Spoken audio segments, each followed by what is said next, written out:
Ah, place nette. Petit matin.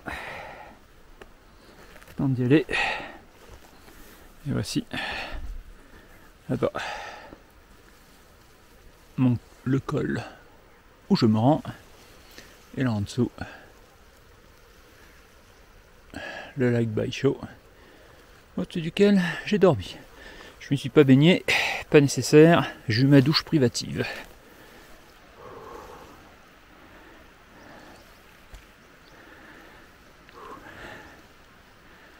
Un peu plus de terrain favorable au bivouac, à peine plus, hein, à ce deuxième lac, mais j'aurais pas eu le temps de l'atteindre avant le déluge. Direction le col des Balivernes. Wow, Valiberne, Valiberne, c'est pas trop. Hop. Oh, nouveau paysage splendide.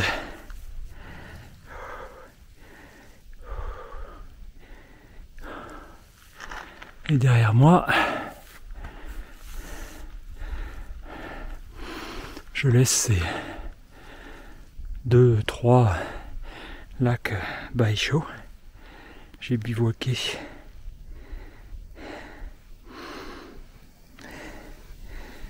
là-bas. Je vous avais pas montré le petit bras là qui se prolonge, qui est assez rigolo.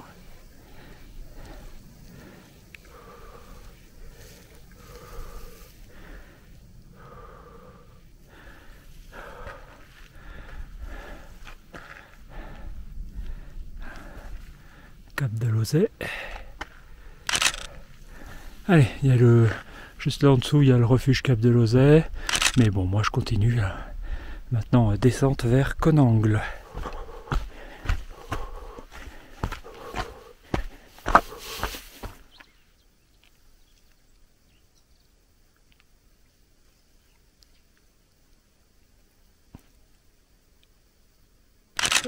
J'arrive au refuge Cap de Lozay quand tout le monde quitte son petit déjeuner. Le col de Valiberne est là derrière, le lac et le refuge Cap de Lozay caché. Et maintenant, deuxième petit col, juste après le refuge. Je ne vais même pas relever son nom.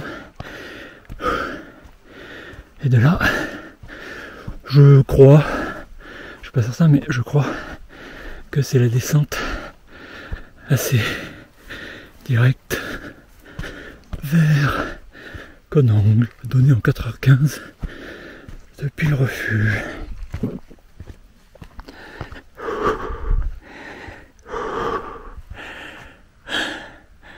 Déjà plus que 3h50 après 10 minutes.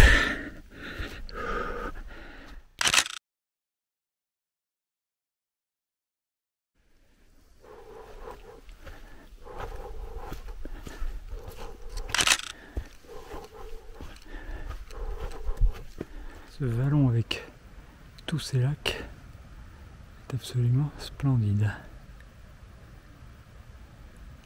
Là devant, la cabane d'Anglos, où je serais bien venu hier soir pour dormir, ou pour bivouaquer dans le coin.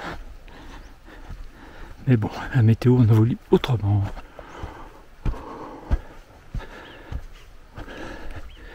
Ouais. Devant un lac de toute beauté. Alors c'est ouvert ça? Semblerait que oui.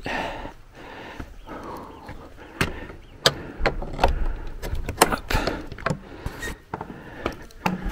Wow. Oh, c'est superbe.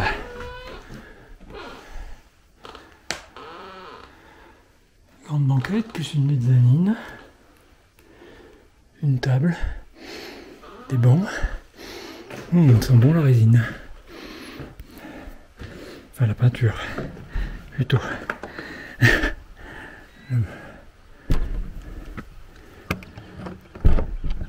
Hop.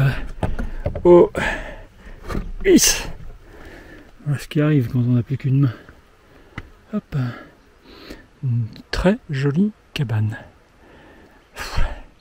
Ben, je crois que peut-être qu'avant la descente vers Conangle, je vais m'octroyer une petite pause près du dernier lac.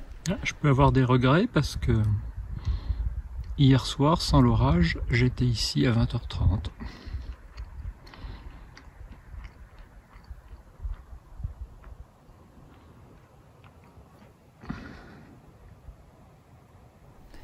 Fin de la pause.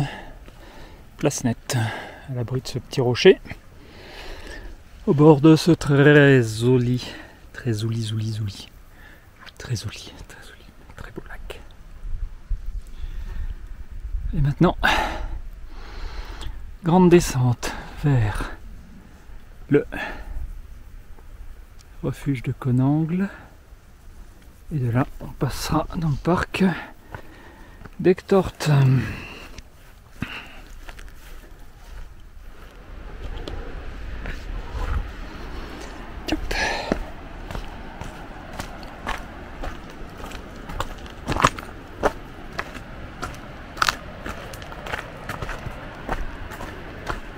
La descente depuis ma pause n'a duré qu'1 heure, mais c'était quand même 600 mètres de dénivelé un peu brutaux. Je suis à un peu plus d'1 heure du refuge de Conangle. Je vais voir si je peux y manger un morceau, ça économisera mon fond de sac. Et en attendant, je profite d'un chemin roulant et ombragé. Bordé par le torrent, ce bout de chemin est très agréable.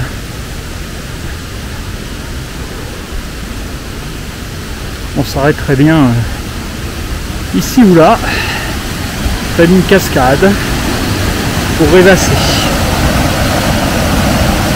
Mais on n'a pas que ça à faire. On a des Pyrénées à finir de traverser, nous.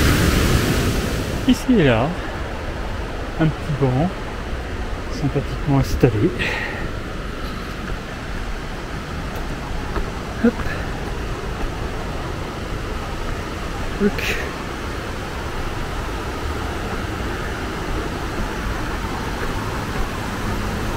Et la route du tunnel de Viella.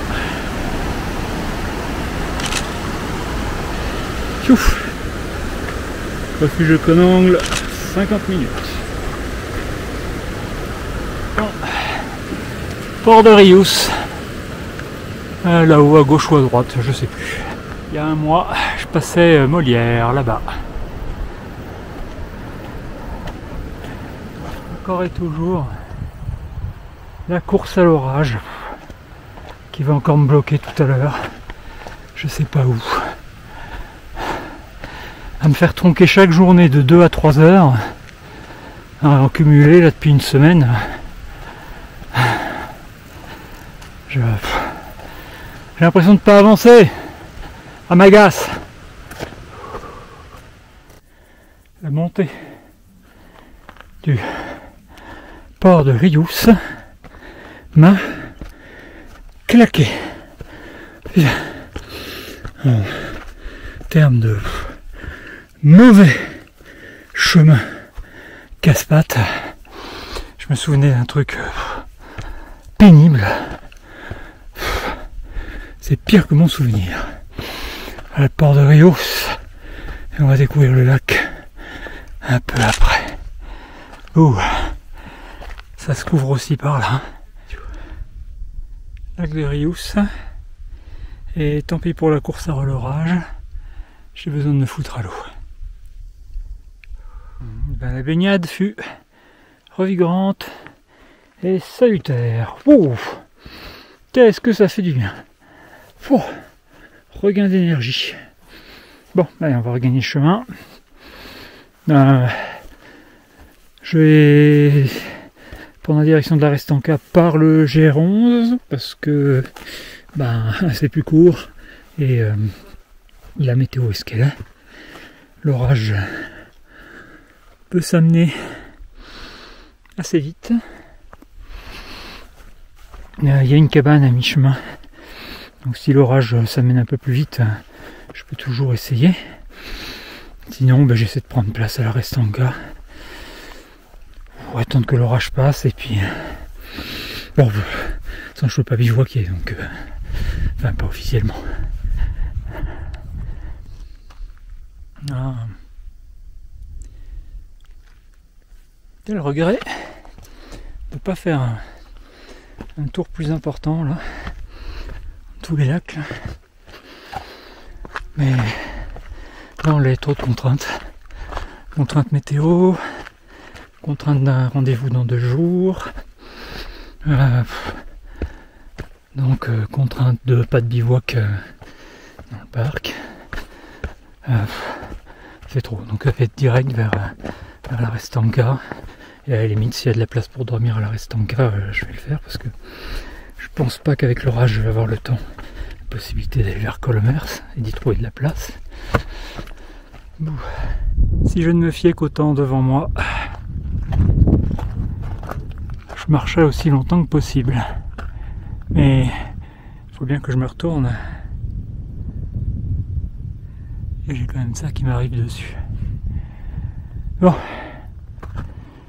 À l'abri, à l'abri. L'orage gagne sur moi. Donc, ça, je pense que je vais même pas tenter de rallier la Restanka. Je vais tenter la cabane qui est quelque part là-bas en dessous. Je suis pas tout de suite, c'est à mi-chemin, un peu plus qu'à mi-chemin de la Restanka. Et à la limite, si je dois y rester bloqué, c'est pas très différent que d'être à la Restanka proprement dit. Et c'est probablement plus sympa. J'aime pas les refuges. Alors je me suis bien détourné dans cette petite cabane. Le GR11 passe juste là au-dessus. Mon orage a l'air d'être parti sur la gauche de l'image. Mais je sais pas trop si je suis sorti du bois pour l'instant.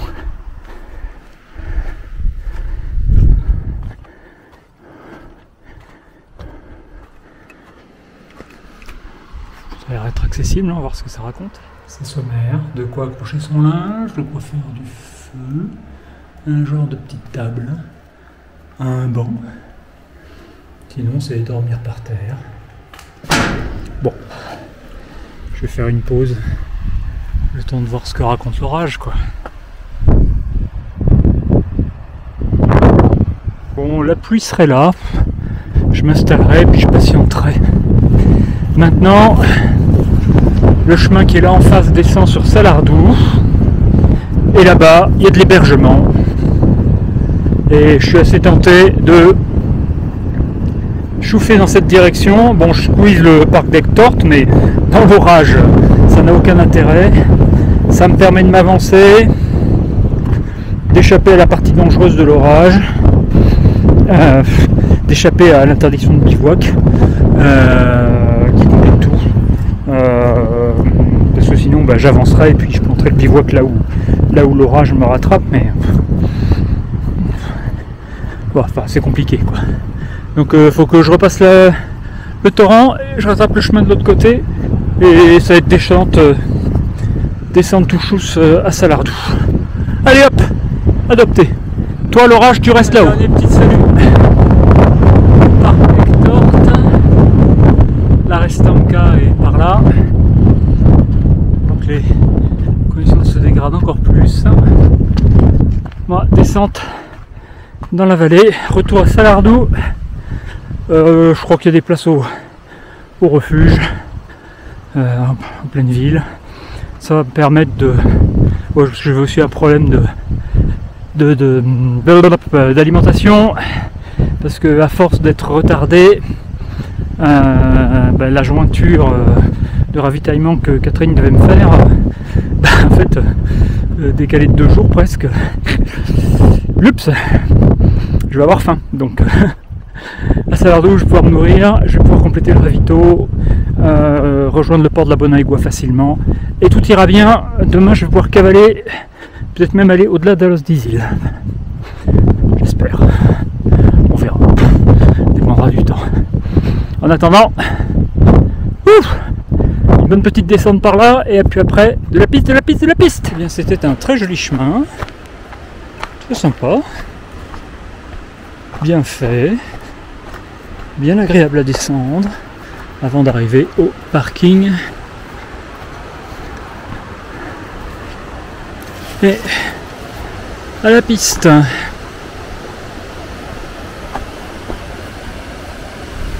Par coquetterie, je refuse de prendre la navette qui descend cette piste de merde. Je la descendrai à pied. C'est con, hein? Oh, et alors que je descendais la route, la longue route vers Salardou, qui ai-je surpris en train de chaparder les groseilles, hein, l'ami Lorenzo.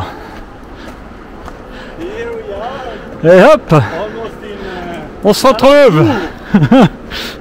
On a fait, le rigolo c'est qu'on a fait les mêmes décisions aux mêmes endroits avec la météo, le truc de finalement fallait court-circuiter avec Torte, aller direct sur Salardou.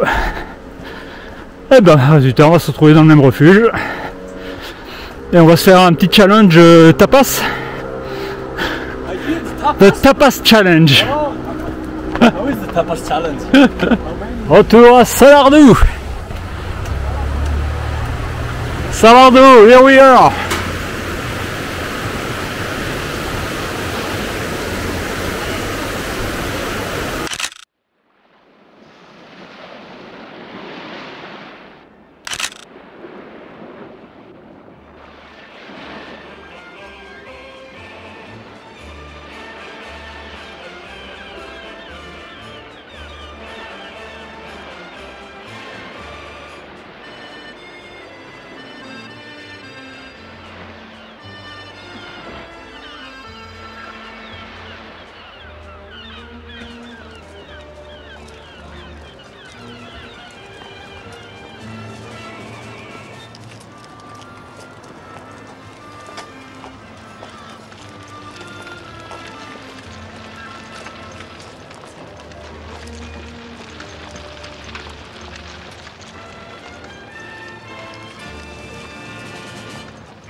Chantons en chœur.